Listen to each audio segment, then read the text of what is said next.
You know, something as well to mention is, if memory serves me correctly, What the Fox actually picked Yasuo against Lulu at DreamHack and did pretty well. He was a bit apprehensive, pensive in the early stages because they're going to look for this invade. They are going in for the invade, and this As You Send was so well played. Knowing the timing is going to be taking away this blue buff unless something crazy happens for Broken Shard. He goes back in, he will not get the smite, and in doing so has to flash away, and that is hard. So being with Nami at top, getting all the free farm is certainly a smart play, and it's what I was expecting to see. Be very, very mindful of that. As Broken Shard actually comes in for the flank, he's in the brush, he's waiting.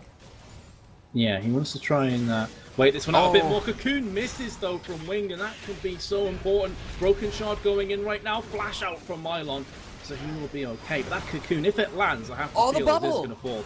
Top lane, yeah. Alright, ends with this. Winged doing his thing. Getting the early dragon, looking for a possible steal though is Broken Shard. Sonic Wave, and he gets it! Smite Steal goes in, Broken Shard ward jumps and flashes over the wall. He's looking for his first buy while Mylon picks up some early magic resist and a Negatron cloak.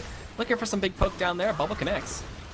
It does, but so does the Strangle Thorns on top of BRT, so both AD carries will have to back on off. This tower's pretty low on hit points, but Nazir's going to have to choke through some health potions first. Oh, they dive up top. It'll be first blood over to Winged. A really good gank to him. He currently has 1,800 gold in his inventory, so going to be able to pick up a bit of the green really soon, but Broken Shard going to get caught out. Broken Shard way too greedy for that white Wraith and wasn't even able to pick it up. 7-1 apiece actually between both of them at top, so pretty much identical. Gragas does have that death and the assist on Shyvana. Dragon's up at about 1 minute 20. Lots of damage from Ziz in mid. And Suno has to back on off. But SK Gaming Prime, you compare this performance to game number 1. This is still leaps and bounds ahead. Top lane, action ensuing. And Mylon trying to chase after this one. The barrel roll does come in. Flashes well, repel in. Is the Cocoon going to land or does it actually even need it? Wing almost gets the kill. Flash in. Flash was burnt in the process. But here comes re-engage now from SK Gaming Prime. Broken Shard taking point. Does have Zyra. Zyra misses with the grasping roots, but does land the Strangle Thorns, and that will be a 1-for-1 trade. And meanwhile, at bot lane, Cosmo goes down to Yasuo. Hey, Doll's trading with Suno there. And I thought he was going to look for a kill, but now here comes Loop. Can he find a slow is the question. It looks like he can't find the bubble. He does find it. But not able to follow up. Suno's so low. Tidal Wave too. Flash in as well from Suno. Wow. Do get the kill. There's the Wild Growth. Very quick reactionary play. And now Wind could pick up the final kill on Zayton and does do so with Nami. Oh my goodness, the global action is real, but Keystar's coming out ahead 5-2. Yeah, for sure on that one. They even get Broken Shard with a bit of damage here. He should be able to get out. Wing does have a bit of damage, but no mana. There's the kick, but not into the turret. They chase down, though. Dragon's Rage was used. Here comes Wings, and the last auto attack again from Loop, securing the kill. Broken Shard is playing too aggressive this game. It's a couple times been caught out, and now the re-engage from SK Gaming Prime. This has been relentless action for the last couple minutes, and it could very well be that Loop is the next player to fall. Here comes the final attack from Smitty. And we'll make that one 3-6. Ballsy Nami just going completely ham there. Now Water Fox is going to make his presence zone up top, clear out the wave. But Mylon couldn't look for the kill here, decides not to go for it, gets knocked up, but Smitty's here now. Yeah, last breath and a 1v2. Not looking good for Mylon. Doesn't have Dragon's Descent, and he will be falling. And that's another kill now. So what the Fox so high. I mean, Lee Sin will scale up in terms of damage. He'll have to go tanky. Gragas is just a tank. Sooner gets caught after the second tower. They're going to go in on this one. Wild Growth, however, will come back. There's a tidal wave. What the Fox goes surfing, but he will survive just for a few more seconds. In fact, he could live through this one. Culling is going to get 8 up from BRT, and now Winged up from the side will be securing that one. Jumping onto Yasuo, who has to flash away just to save his own life. Broken Shard playing bowling, knocking through Winged on towards BRT. Do they manage to survive? Yes, that was a 1-for-0. Alright, so now they're going to look to make a play here. They get the knock-up, they get the double man ult. Oh, a huge ultimate out of nowhere from Smitty J, and also What the Fox now turning it back around. Strangler Thorns lands on Cogmore. He gets knocked up twice. He's not going to play any of the first parts of this team fight. He is able to run away right now. And now the re-engage in. What the Fox lands another Steel Tempest. Mylon does manage to just about survive, but now Cogmore in the front lines is going to be looking to get some damage down, and this is just such a ridiculous amount of action he got. Last game, he still got that 1 kill and a 30 CS lead, but it's not the same as the last game where he had 2 completed items over his opponent there. Water Fox going into Suno. Yeah, looking for some more kills, but in doing so, he's now going to find himself in a 1v2. Last breath comes out, does get the kill. The burst is real, and now Wing is going to be taking all the damage.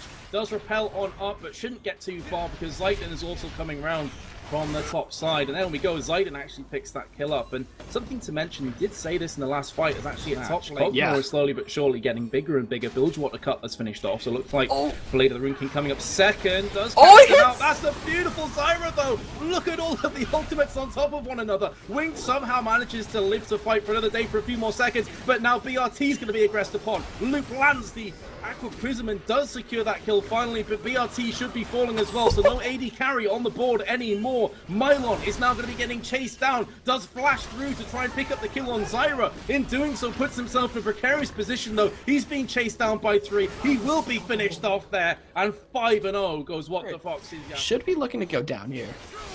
As What the Fox chases Blade of the Rune King. And it looks like BRT could also be going down right here. Last breath comes down, and that's all she wrote. The mid tower does fall. Instead of just going straight up for Baron, so I like that call a little bit more. And they're going to wait to see who comes up first. It looks like Sonic Wave comes through. He gets the war jump, the kick it to the wall. Alright, Loop. Yep, getting taken on a ride. Not long for this world. He goes down, and with that pickup, 20 seconds on the Death Chamber, that is going to be Baron started. A bit of a dodgy culling though from Ziz. Doesn't catch all of them. But it's they're a 50-50 starting the Baron smite. nonetheless. Yeah, it is. Wings could pick this one up. He's gone up a bit too soon, though, on the repel, and you can see that they ease off the accelerator here, SK Gaming Prime. They want to try and make sure they pick this one up before Wing can get close. Cocoon comes on through, lands on Smitty J, not the one they're looking for, and all of the CC lands on top of Wing, and that will definitely secure the Baron unless something crazy happens here from BRT, who's trying to go one-on-one with Gragas, could potentially pick up this kill, but that is Lee Sin. Broken Shard takes down Baron, and SK Gaming Prime will pull themselves back. What a great game this inhibitor turret's gonna be pressured out by What the Fox, who is the solo monster at this point. And the wave clear is huge from Keystar, so it's so hard to push in onto this top tier 2. But they can't hold out forever, as it's slowly starting to take damage. There's the Iceborne Gauntlet proc as well from this top tank, Gragas and Smitty J, and Sudo's getting dove. He is getting dove, and that's what I was talking about with this Infinity Edge and What the Fox. He is underneath the tower, though. He can actually be falling. As a result, he has to flash. Ignite comes down. Last auto attack could be enough to keep himself alive, but now Winged is giving chase. They have drew out 2 players to bot lane, though, which means that top tower will be falling. So even if What the Fox is the fall, he's still done his job. Last breath comes in. He's going back in for seconds. His damage is huge, and he's going to pick up this kill as well. No, he's got potential for it to not happen. Oh. If he gets cocooned, it's happening. Oh, Are you kidding me? But look at the rest of his team. They're now diving past the inhibitors. They are hungry for blood. They have smelled blood in the water. Zayas could be falling. There we go from Shyvana, who will be dropping as a result. So, globally 3 for 2 with a tower down as well. And this is going to be a lot of damage put down on towards this inhibitor tower. Broken Shard gets caught from the cocoon. Gets bubbled as well. He will be falling from the huge CC, the huge skill shots from Keystars. Now chasing after Smitty J. And that cocoon could have made all the difference right there on Broken Shard. Smitty J is super tanky, but he's not going to be able to deal with 3 players chugging him down. Finally will be falling, or will he? Somehow he's still alive. Very reminiscent to a few moments ago with Yasuo. He's still running circles around, and there we go. We'll finally be at Bite the Dust. Alright, so after what was like a 4-minute fight right now. So that could give them the go-ahead. They have incredibly fast Baron clear. You can see already, it's just plummeting down. In actual fact, Keystars are not going to get close before this Baron falls. And now the re-engage comes about. BRT's been caught. Stranglethorn's narrowly missing out, but now they're going to turn tail on Wing. Shyvana is still at the bot lane. Does have teleport available if they so choose, but still. It's still very possible for Keystars to come back. They are only 9,000 gold behind. And it's gonna be the slow waiting game. Gotta be careful. The root connects as well as the Sonic Wave. He's not gonna go into BRTT though. Doesn't want to get bubbled or stunned up. Smitty J just able to take up all the damage. Takes literally nothing there. Able to just shrug it off. Picks up a Negatron cloak too to mitigate some more of that damage. As most of the damage coming in from Keystars is magic. The turret looking to be the main focus here. Zai is gonna get bubbled up. Yeah, Dragon's Descent. Oh, the wall growth as well. Double knock-up for the side of Keystars. But Wing was slightly out of position. He had to back on away. Cogmore eating all of the culling. He has to flash just to keep himself alive. And in doing so, they've repelled the onslaught, even with that really good engage. And there's the knock-ups. There is Lulu getting demolished. And now the follow-up damage is coming out aplenty from SK Gaming Prime. They picked up 3 kills. They picked up the inhibitor as well. And they may very well try and finish right here, right now. Wow, I don't know how they turned it around. That was a 5-man Wild Growth and Dragons the set. That combo was perfect. BRTZ's gonna get dove on. He's gonna get crit to death. And what a fox. 9-1 on this mid Yasuo. We do have the Carapace coming out for Kog'Maw, picking up a cleanup kill there on Smitty J. It's gonna be game. It'll be tied 1-1. It's gonna be a game 3 between Keatstars and SK Prime. They learned from that last game. They learned to ward heavily, and they made Keatstars pay for it. And now it's gonna all come down to this determining game 3. We're gonna go to a quick commercial break, but when we come back, we'll have the conclusion of this match. We have another one for you guys too, as